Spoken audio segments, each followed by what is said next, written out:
Ahora, Moisés era muy persistente. Primero, era un cobarde huyendo. Él había sido educado y él aún podía enseñarle sabiduría a los egipcios. Él era tan inteligente y aún así falló en la obra. Se tomó 40 años para meterles educación que Faraón le dio. Le tomó a Dios 40 años para sacársela antes que él lo pudiera usar allá en el desierto. Y a veces tenemos que vaciarnos antes que podamos ser llenados. Y ahora él había sido un fracaso, y él había huido y se había casado con esta hermosa joven etíope, y se había establecido y tenía un hijo, Gersón, e iba a heredar las ovejas de Jetro y todo. Hacía mucho tiempo que se le había olvidado el sentir del pueblo, pero un día, mientras él estaba en la parte de atrás del desierto caminando por un antiguo sendero conocido, él vio una zarza ardiendo.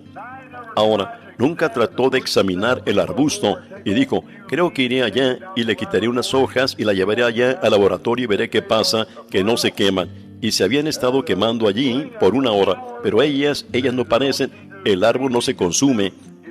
Si él hubiera pensado eso, nunca le hubiera hablado. Pero él se acercó con esto en su corazón, que iría a enterarse, y una voz dijo, quita tu calzado, porque estás en tierra santa. Quiero que se fijen, un día, él era un cobarde huyendo, y el día siguiente, él era un radical.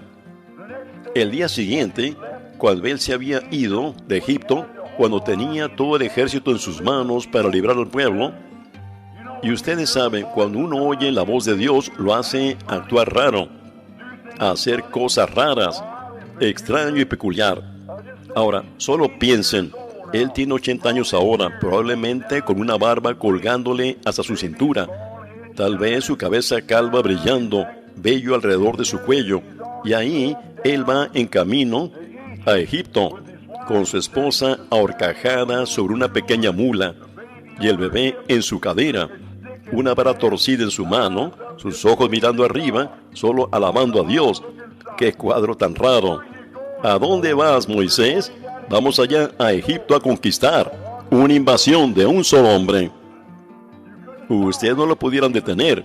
Él era persistente. ¿Por qué? Él había escuchado la voz de Dios. Eso era lo suficiente para hacerlo persistente. Un anciano, 80 años de edad, iba a conquistar a la nación y lo logró. Él había oído la voz de Dios.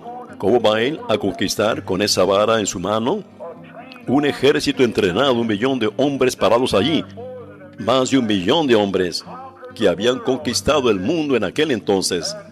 Y aquí va un anciano de 80 años, su esposa sentada sobre una mula y una vara en su mano, yendo allá para conquistar a la nación. Pues la gente hubiera pensado que estaba loco. Ustedes saben, cuando uno oye la voz de Dios y oye la palabra de Dios, uno como que está loco para el mundo. Pero si uno oye la voz, uno sabe lo que está haciendo. Y nada iba a detener a Moisés entonces, él iba en su camino. Él era muy persistente. Aun cuando Faraón se paró delante de él y echó la vara al suelo y se convirtió en una culebra. Y los magos vinieron y podían hacer lo mismo. Moisés no huyó como un cobarde. Él se quedó allí. Él sabía que Dios lo había enviado sin importar cuántos imitadores carnales el diablo pudiera levantar. Él permaneció en su puesto del deber, porque él había oído la voz de Dios. Él simplemente se quedó allí y observó las culebras arrastrándose, y después de un rato su culebra vino y se comió al resto de ellas. ¿Qué les sucedió a esas varas? ¿Que la culebra se comió? ¿A dónde se fueron? Explíquense eso. Muy bien.